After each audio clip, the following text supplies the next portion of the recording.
शुरुआत से ही इनका रुझान साहित्य की ओर रहा और इस लगाव के चलते स्कूल कॉलेजों में के दिनों में वे विभिन्न साहित्यिक कार्यक्रमों में भाग लेते रहे। सन 1975 में हैदराबाद आने के बाद भी अपनी कविताओं के माध्यम से कवि सम्मेलनों में कविता पाठ करते रहे हैं। जीविका के लिए इन्होंने कागज़ के व्यापार का चुनाव किया और अति शीघ्र कागज़ के व्यापार में सभी गुणों को सीख सफलताओं को प्राप्त करने में सफल रहे। अपने विनम्र स्वभाव व ईमानदारी के चलते ये शीघ्र ही पेपर ट्रेड में सबके चहेते बन गए, जिनके चलते इन्हें वर्ष 2007 में federation of paper traders association of India के ऑल इंडिया प्रेसिडेंट के तौर पे नियुक्त किया गया। यही नहीं, 2012 और 2017 में आप इसी फेडरेशन के एडवाइज़री बोर्ड के चेयरमैन भी रहे हैं। इन सब जिम्मेदारियों, व्यापार की जटिलताओं और परिवार की देखभाल करते हुए भी साहित्य से कभी दूर नहीं रहे। हैदराबाद लिटरेरी फेस्टिवल 2023 में भारतेंदु हरीशचंद्र द्वारा लिखित नाटक अंधेर नगरी चौपट राजा का सफलतापूर्वक नाट्य रूपांतरण प्रस्तुत किया और सबकी वाहवाही प्राप्त की। अरविंद जी आज हमारे सामने अपनी मार्मिक कहानी मामा की बेटी प्रस्तुत करने जा रहे हैं। स्वागत कीजिए।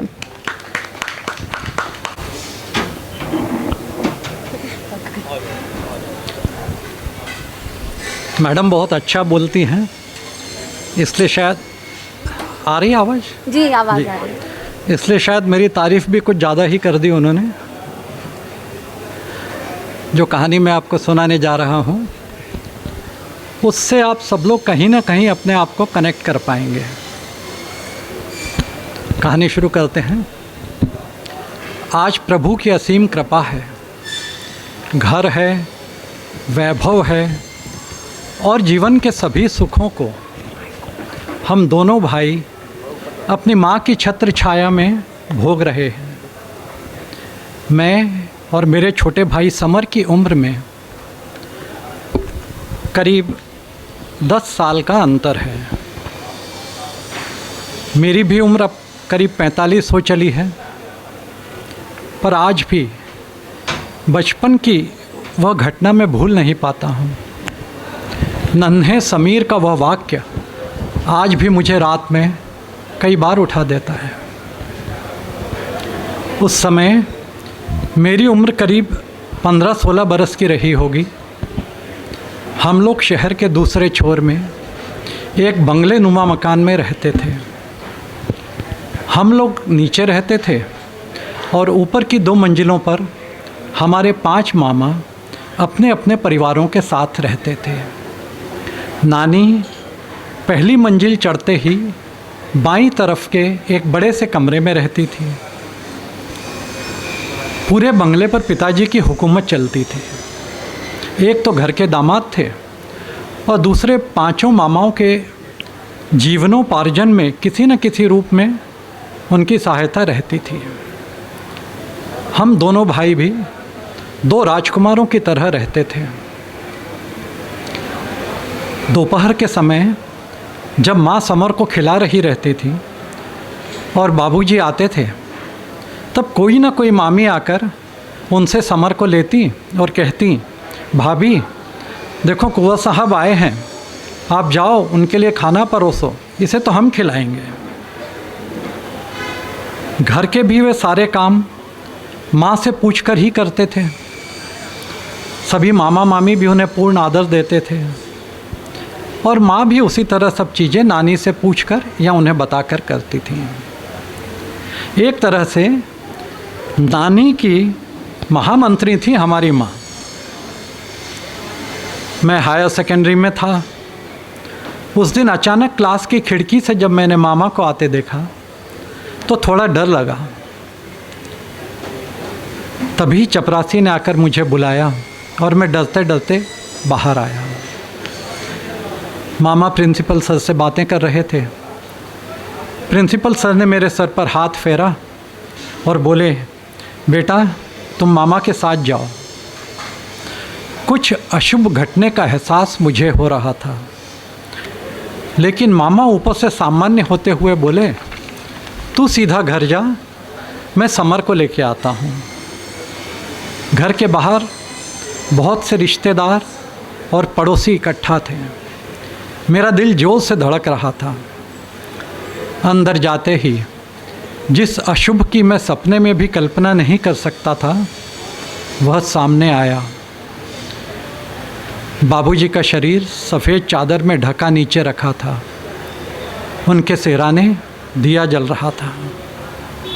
मैं भागकर माँ के पास गया। माँ मुझसे लिपटकर फूट फूट कर रोने लगी। सभी लोगों की आंखों में आंसू थे कि इतने में बाहर से समर की आवाज़ आई, अरे हटो, मुझे अंदर जाने दो। सबको हटाकर वह अंदर आया और बोला, अरे यह क्या, बाबूजी को नीचे क्यों लिटा दिया? अगर ये बीमार हैं तो इन्हें अंदर ले चलो, मैं इनके पास बैठूंगा। और माँ से बोला, माँ तू फिक्र मत कर, बाबूजी जल्दी ठीक हो जाएंगे। धीरे धीरे समर को भी समझ आ गया कि अब बाबूजी कभी वापस नहीं आएंगे। 13वीं के बाद रिश्तेदार भी अपने कर्तव्य वचनों का ज्ञान देकर चले गए। अड़ोसी पड़ोसी भी यदा कदा आके मामाओं से कहते, अब तुम लोग ही इन बच्चों के माँ बाप के समान हो, पिता के समान हो, इनका ख्याल रखना। और माँ से कहते कि अब तुम्हें इनकी खातिर जीना है। उसके बाद साल भर हर महीने घड़ा बनने का दिन होता था। परिवार के कुछ लोग ही रहते थे उस समय। तो दुनिया में सबसे कम उम्र होती है सहानुभूति की, बिल्कुल शमशान वैराग्य की तरह। बाबूजी को जाकर 1 साल हो गया था। हो सकता है उस समय मामा लोगों ने भी सोचा हो कि हम बहन और उसके बच्चों को कोई कमी नहीं आने देंगे, पर साल खत्म होते होते या निजी आवश्यकताओं या पत्नियों या बच्चों के दबाव में देखते ही देखते घर का हुलिया बदलने लगा। जगह कम पड़ने पर इसका बहाना बनाकर नानी को नीचे भेज दिया। दलील यह दी गई कि माँ का साथ रहेगा और बूढ़ी हो गई हैं, ऊपर नीचे आना जाना भी मुश्किल होता है। इसके अलावा बाहर वाले भी जो आएंगे, नीचे से ही आशीर्वाद उनको मिल जाएगा। इस तरह दूसरी और तीसरी मंजिल पर मामाओं और उनके परिवार का आधिपत्य हो गया। मामियों को भी पूरी हंसने खेलने की आज़ादी मिल गई। सारा डर और संकोच सास का जाता रहा। जैसे ही मैंने हायर सेकेंडरी ख़त्म की, एक दिन बड़े मामा ने माँ से कहा, बहन आजकल आमदनी कम और खर्चे बढ़ते जा रहे हैं, इसलिए मुझे आगे पढ़ाने की ज़रूरत नहीं है। इसे कहो कि कल से दुकान पर आके बैठे। एक तो घर का आदमी घर का होता है और दूसरे नौकर की तनख्वाह भी बच जाएगी। यह भी फालतू की आवारागर्दी करने से बच जाएगा। माँ के लिए तो यह बहुत बड़ा आघात था, लेकिन मुझे खुशी इस बात की थी कि उन्होंने समर की पढ़ाई नहीं छोड़ाई। धीरे धीरे हालात बद से बदतर होने लगे। जहाँ मामी समर को माँ की गोद से ले लिया करती थी, इसे हम खिलाएंगे, आप आराम करो, कुंवर साहब को खाना खिलाओ, वहीं अब ताने मारती हैं, भाभी क्या दिन भर बच्चे को गोद में लिए बैठी रहती हो, तुम्हारे भाई आने वाले हैं, खाना कौन बनाएगा। तीज त्योहारों पर भी अधिक रौनक और खान पान बढ़ने लगा, पर इन सब में पिसती तो बेचारी माँ ही थी। घर का सब काम उसे ही करना पड़ता था। चूल्हा और रसोई, यही उसका काम और ज़िंदगी हो गए थे। इन सब में बेचारी नानी कुड़ती थी। बेटी और हम नातियों की दुर्दशा देखकर आंसू भी तो नहीं बहा सकती थी। इन परिस्थितियों में मैं भी कम उम्र में ही समझदार हो गया था। पर एक बात मुझे हमेशा चिंता मुक्त रखती थी कि बड़े मामा की बड़ी बेटी लाली की जान समर में बसती थी। समर का वह खूब ध्यान रखती थी। समर भी दिन भर उसके पीछे लाम डोरी की तरह लगा रहता था।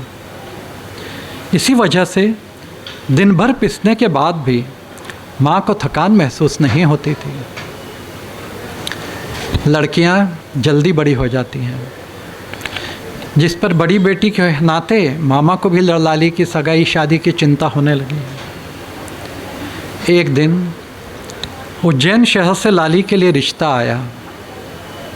परिवार भी अच्छा था, लड़का भी देखने में अच्छा था, कारोबारी परिवार था, इसलिए उन्हें दहेज का भी लालच नहीं था। बस वह तो अपने घर के लिए एक सुशील और संस्कारी कन्या वधू के रूप में चाहते थे, और ये सारे गुण लाली में थे। फिर क्या था, आनन फानन में रिश्ता पक्का हो गया। नेग आदि की रस्में भी हो गईं। पहले सगाई, फिर शादी की तारीखें भी पक्की हो गई। रोज़ शाम को नीचे विवाह की तैयारी के लिए बैठकें होती। इतने बड़े परिवार में रिश्ता हुआ है, कोई कमी ना हो, इसलिए खर्चों को कम करने के लिए रास्ते ढूंढे जाने लगे। सगाई पर तो कम ही लोग रहेंगे और उनका खाना तो माँ अकेले ही बना लेगी। मामियाँ कुटिलता से यह कहती और साथ ही मलहम लगाने के लिए कह देती, फिर हम सब भी तो हैं माँ का हाथ बटाने के लिए, फालतू हलवाई पर पैसे क्यों खर्च करें। सगाई में आए सभी रिश्तेदार मामा के भाग्य से ईर्ष्या करते थे कि इतना अच्छा लड़का और घर कैसे मिल गया। देखते ही देखती शादी भी सर पर आ गई। खूब जोर शोर से तैयारियां होने लगीं। सब बहुत खुश थे, पर लाली कभी कभी उदास हो जाती थी। एक तो नई जगह जाने का भय, और दूसरे समर से बिछड़ने की कल्पना ही उसे उदास कर देती थी। उसकी भी जान छोटे समर में ही तो बसती थी। बारात आई, हंसी खुशी के साथ सारे रीति रिवाज पूर्ण हुए। मंगल परिणय होने के बाद तारों की छाँव में विदाई का मुहूर्त था। विदाई के समय तो क्या पक्ष और क्या वधू पर क्या वर पक्ष, सभी की आंखें नम हो जाती हैं। खुशी में भी गम का माहौल हो जाता है। लाली सबसे गले मिलकर फूट फूट कर रो रही थी, लेकिन वह शायद जानबूझकर समर की तरफ नहीं देख रही थी। कवा साहब की भी आंखें नम हो गई थीं। समर को लाली की अपनी यह उपेक्षा पसंद नहीं आई। अचानक वह सबको हटाकर लाली की गोद में चढ़ गया। पहले तो दोनों बहुत रोए, फिर लाली के आंसू पोंछता हुआ बोला, मत रो, मैं जीजा जी से कह दूंगा, वह मरेंगे नहीं, तुझे विधवा नहीं होना पड़ेगा, नहीं तो तुझे भी माँ की तरह सब काम करने पड़ेंगे। कहानी समाज के किसी भी तक के किसी भी धर्म में आप इस कहानी को रिलेट कर सकेंगे, ऐसा विश्वास है मुझे। और अभी तक जो सबका इंट्रोडक्शन कराती आई हैं मेरे साथ में, अब है उनकी बारी। शालिनी कश्यप। शालिनी कश्यप को शब्दों में बांधना, हुनर और खूबसूरत व्यक्तित्व के साथ छेड़खानी करना है, लेकिन चूँकि परिचय लाजमी है, शालिनी एक शिक्षाविद यानी एजुकेशनिस्ट हैं और वी कनेक्ट की पूर्व एडिटर इन चीफ रही हैं। रिचर्ड बांडलर द्वारा सर्टिफाइड NLP मास्टर प्रैक्टिशनर हैं। एक कॉर्पोरेट ट्रेनर के तौर पर वे पिछले कुछ दशकों का अनुभव रखती हैं। वे एक सर्टिफाइड ट्रेनर, कोच और पॉश एनेबलर हैं।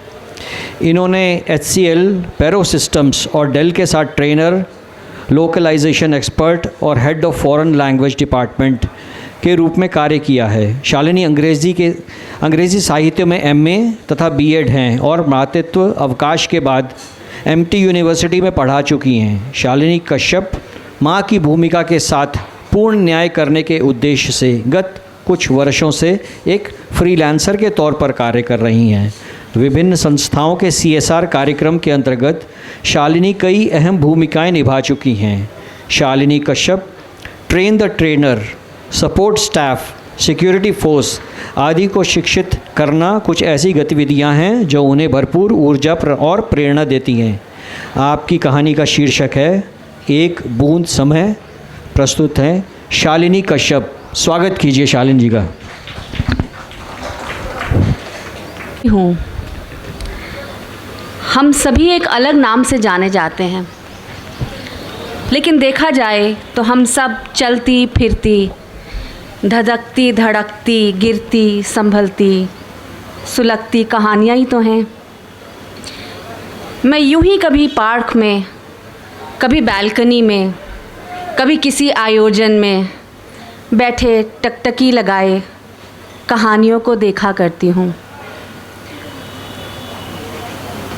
हतप्रभ इस ख्याल से कि कौन क्या कहानी जी रहा होगा इस खुशनुमा चेहरों के पीछे।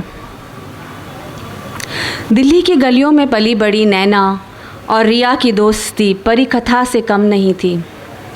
कॉलेज के पहले ही दिन से दोनों की दोस्ती ऐसी थी जैसे एक दूसरे को बरसों से जानती हों। नैना शांत और गहरी सोच वाली थी। उसकी आंखें हमेशा न जाने क्या खोजा करती थीं। अजब चमक थी उसकी आंखों में। रिया चुलबुली और बेहद जिंदा दिल थी। उसकी हंसी में मानो एक जादू था जो बोझिल माहौल को भी हल्का बना देता था। नैना के हर गहन संवेदना में रिया उसकी पतवार बनती और रिया के हर शरारती पल में नैना उसकी संगिनी। लेकिन समय के साथ जीवन बदलता है। कॉलेज ख़त्म हुआ, नैना की शादी हो गई और वह अपनी नई दुनिया में व्यस्त हो गई। वह अपने पति स्पाउस देव, नॉट पति देव, और उसके परिवार के साथ रहने लगी थी। अपनी नई दुनिया को समझने की कोशिश में वह दिन रात ऊहा-पोह में रहती। सुबह सवेरे उठकर घर के सभी काम निपटाती, सबकी पसंद नापसंद का ध्यान रखती और परिवार के साथ समय बिताना उसे बहुत पसंद था। लेकिन दिल के किसी एक कोने में रिया की उपस्थिति आज भी बरकरार थी। उसे रिया की कमी बहुत खलती थी। रिया मानो उसके मानसिक संसार का एक मुख्य अंग थी। दूसरी तरफ रिया ने इस बदलाव को स्वीकार करने की कोशिश की तो, लेकिन उसके भीतर की बेचैनी बढ़ती रही। वह नैना से बात करना चाहती थी, उसे अपने दिल की बातें बताना चाहती थी, लेकिन हर बार रुक जाती थी, सोचती थी कि वो अपने नए परिवार में व्यस्त होगी। दिल्ली की सर्द सुबह की हल्की सी धूप खिली हुई थी। नैना रसोई में खड़ी नाश्ता बना रही थी।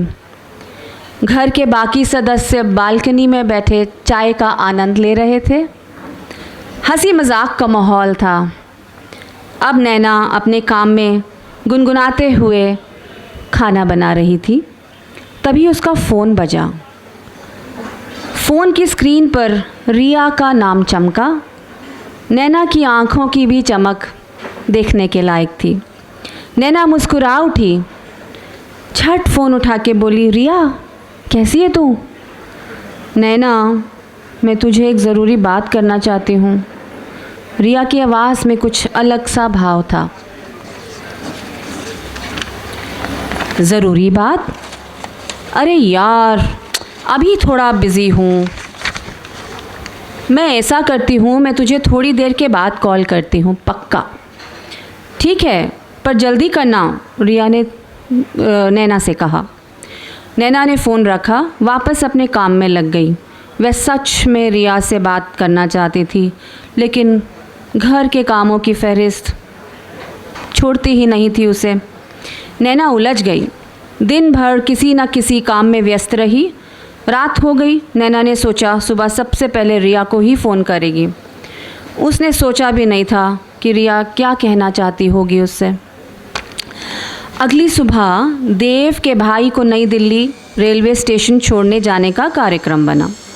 नैना और देव पूरे परिवार के साथ स्टेशन पहुँचे। रेलवे स्टेशन पर भीड़ भाड़ का माहौल था। लोग अपने सामान के साथ दौड़ते भागते नज़र आ रहे थे। प्लेटफॉर्म पर अनाउंसमेंट्स की गूंज थी जो हर कुछ सेकंड में माहौल को और तेज़ बना देती थी।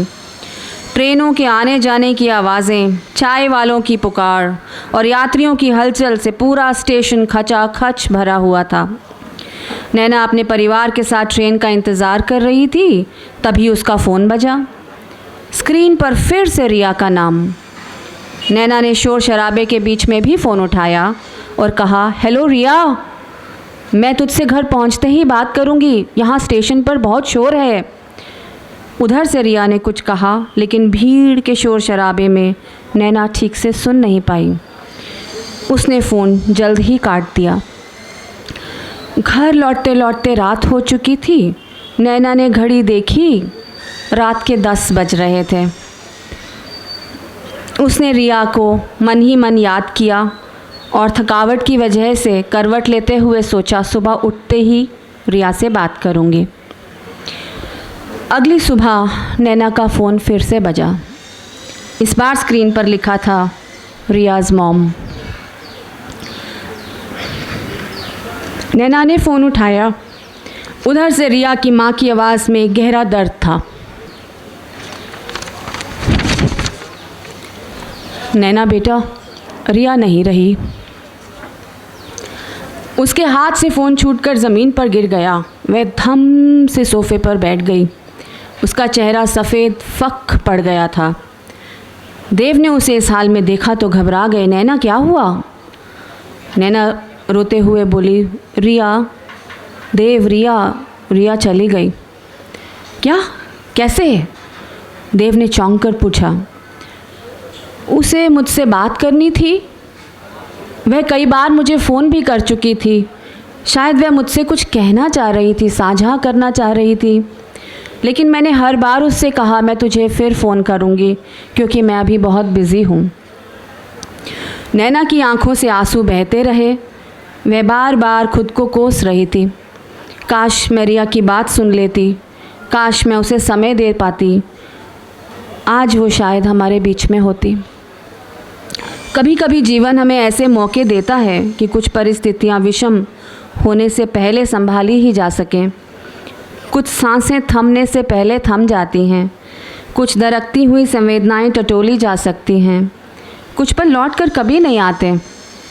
हर कॉल, हर बातचीत, हर पल को महत्व देना बहुत ज़रूरी होता है। किसी का दिल का हाल जानने के लिए बस कुछ समय और थोड़ी सी एकाग्रता। ये कहानी सिर्फ नैना और रिया की नहीं है, बल्कि उन सभी रिश्तों की है जो हमारी अपेक्षा की वजह से धीरे धीरे टूटते जा रहे हैं। जब अगली बार कोई अपना आपसे बात करना चाहे तो उसे टालने से पहले सोचें, शायद वह एक मौका हो किसी का हाल सुन लेने का, किसी के जीवन को बचाने का। नैना की आंखों में अब भी रिया की मुस्कान बसी हुई थी। उस मुस्कान के पीछे थी एक गहरी टीस। तनिक रुकिए ना, सुनिए ना, आपके अपने कुछ कह रहे हैं। क्या आप एकाग्र होकर सुन रहे हैं?